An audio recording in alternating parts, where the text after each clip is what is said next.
Bismillahirrahmanirrahim. Assalamualaikum warahmatullahi wabarakatuh. Waalaikumsalam warahmatullahi wabarakatuh. Ya, bagaimana kabarnya anak-anak? Alhamdulillah luar biasa, Allahu Akbar. Ya, alhamdulillahirobbilalamin. Kita semua masih diberikan kesehatan dan tetap jaga kesehatan juga, serta selalu menjalankan anjuran yang sudah diberikan pemerintah, yaitu 3M, memakai masker, mencuci tangan, dan menjaga jarak. Sebelum memulai pembelajaran, alangkah lebih baiknya kita berdoa terlebih dahulu, supaya ilmu yang didapat juga bisa bermanfaat ya.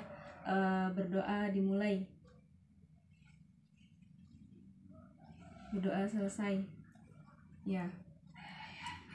Alhamdulillahirobbilalamin. Pada pertemuan kali ini, Ibu diberikan kesempatan untuk bisa memberikan pembelajaran secara tatap muka. Walaupun memang Ibu Ibu baru bisa mengumpulkan 3 orang dulu. Nah, sebelum memulai pembelajaran, alat tulisnya disiapkan dulu supaya nanti saat Ibu membahas materi kalian bisa fokus ya. Bu. Sudah? Ya, Bu. Nah, kalau sudah, jadi pada pertemuan kali ini kita masih membahas materi pokok mengenai kasus pelanggaran hak dan pengingkaran kewajiban sebagai warga negara. Tetapi pada pertemuan kali ini, lebih spesifiknya kita akan membahas mengenai kompetensi dasar 3.1, yaitu menganalisis kasus pelanggaran hak dan pengingkaran kewajiban sebagai warga negara. Nah, tujuan dari pembelajaran ini ialah untuk mengetahui dan memahami contoh kasus pelanggaran hak dan pengingkaran kewajiban sebagai warga negara. Sebelum lanjut ke pembahasan contoh kasusnya, di sini ada penyebab terjadinya pelanggaran hak dan pengingkaran kewajiban warga negara. Penyebab yang pertama itu, nah sebelumnya untuk poin-poin yang penting boleh dicatat. Penyebab yang pertama itu adanya sikap egois atau terlalu mementingkan diri sendiri. Nah, sikap seperti ini yang menjadikan seseorang itu selalu menuntut haknya tetapi mengabaikan kewajiban yang harus dijalankannya. Lalu yang kedua itu rendahnya kesadaran berbangsa dan bernegara. Terkadang seorang warga negara itu bersikap semaunya sehingga ia lupa bahwa ada hak dan kewajiban orang lain yang harus dihormati. Lalu yang ketiga itu bersikap tidak toleran. Sikap ini yang menyebabkan seseorang tidak bersikap menghargai dan tidak menghormati akan kedudukan dan keberadaan orang lain. Lalu yang selanjutnya yaitu penyalahgunaan kekuasaan. Nah, di sini seseorang yang memiliki kuasa lebih tinggi itu akan lebih mudah untuk melanggar hak dan kewajiban orang lain dengan alasan seseorang itu memiliki jabatan yang lebih tinggi. Nah, selanjutnya yaitu ketidaktegasan aparat penegak hukum. Di sini apabila aparat penegak hukumnya saja tidak bertindak tegas terhadap pelanggaran hak dan pengingkaran kewajiban yang terjadi, maka hal tersebut mendorong timbulnya pelanggaran-pelanggaran yang lain. Nah, selanjutnya yaitu penyalahgunaan teknologi. Di masa sekarang ini, kemajuan teknologi dapat berpengaruh negatif juga, apalagi dapat menimbulkan adanya tindak kejahatan. Nah, sebelum lanjut ke pembahasan, di sini ada yang ingin ditanyakan atau ada yang masih bingung? Nah, selanjutnya di sini Ibu akan membahas mengenai contoh kasus pelanggaran hak sebagai warga negara. Contoh kasus pelanggaran hak yang pertama yaitu proses penegakan hukum masih belum optimal dilakukan.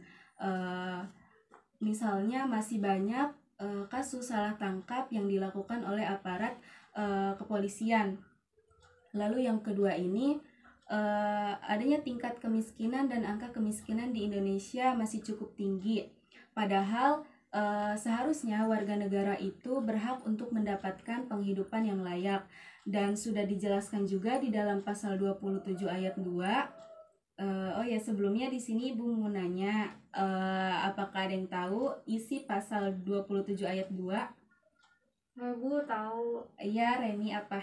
Jadi isi dari pasal 27 ayat 2 itu tiap-tiap warga negara itu berhak atas pekerjaan dan penghidupan yang layak bagi kemanusiaan, Bu. Iya, benar sekali.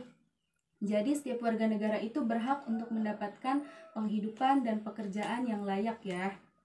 Lalu contoh yang ketiga yaitu makin banyak kasus pelanggaran hak asasi manusia. Misalnya masih sering terjadi pembunuhan, pemerkosaan, dan kekerasan di dalam rumah tangga. Padahal warga negara ini sudah dijamin di dalam pasal 28A pasal 28A sampai 28J Undang-Undang Dasar Negara Republik Indonesia tahun 1945.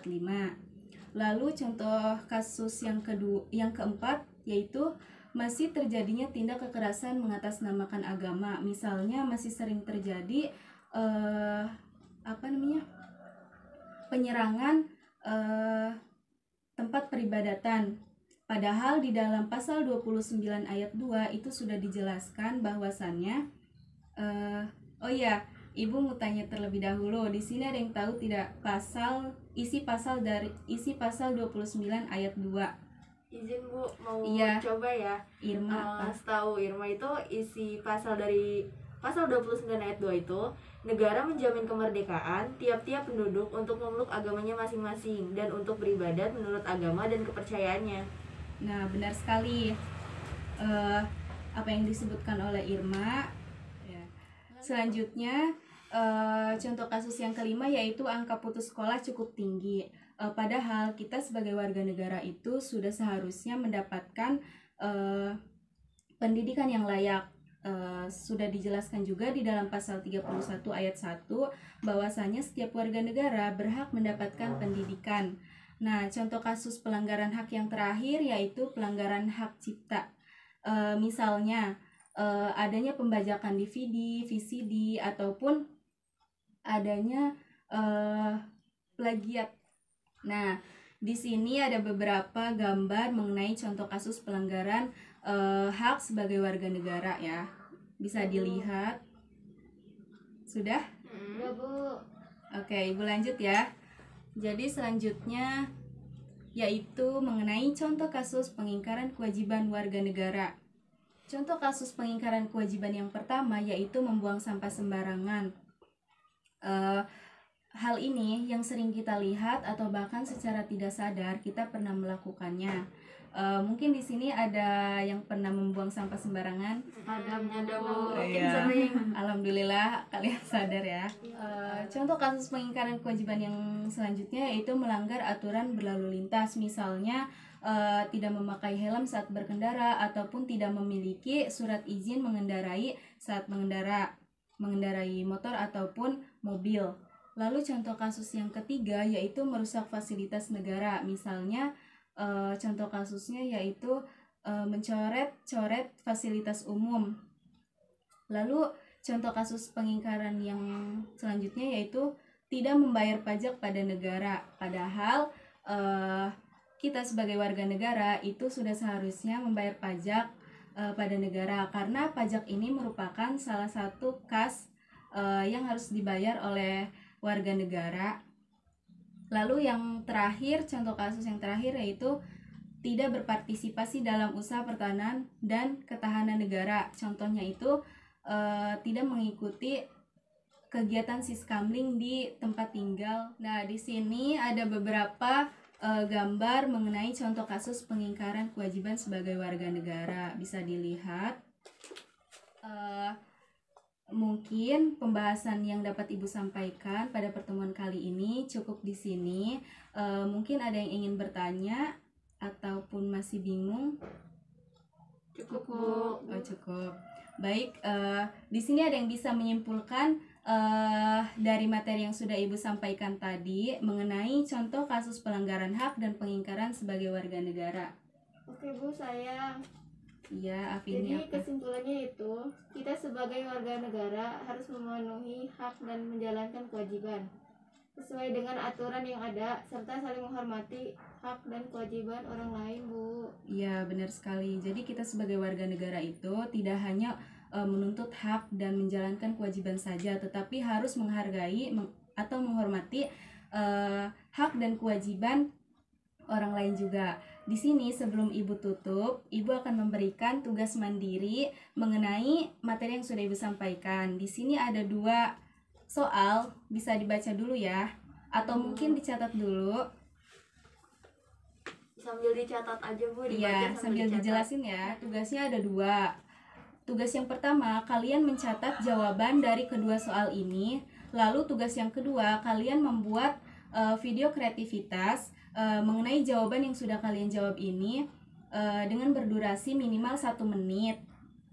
Sebelum lanjut, Ibu mau tanya, di sini pada punya akun Instagram atau YouTube nggak? Punya, Bu. Kalau misalnya mengumpulkan videonya di akun YouTube, akun Instagram nggak apa-apa ya? Nggak apa-apa. Iya, jadi nanti tugas yang kedua ini yang berupa video kalian upload ke akun Instagram pribadi dengan caption yang menarik juga. Jika kalian sudah mengupload atau mengunggah video yang sudah dibuat tersebut ke akun Instagram kalian, konfirmasi juga ke Ibu melalui WhatsApp. Nanti penilaiannya akan Ibu sampaikan juga minggu depan, dan tugas ini pengumpulan terakhirnya yaitu di minggu depan hari Rabu. Tugas mandirinya sudah bisa dimengerti? Sudah, Ibu.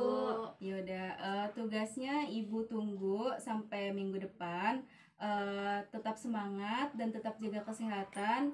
Ibu akhiri dan Ibu cukupkan, kurang lebihnya mohon dimaafkan. Wassalamualaikum warahmatullahi wabarakatuh. Waalaikumsalam warahmatullahi wabarakatuh.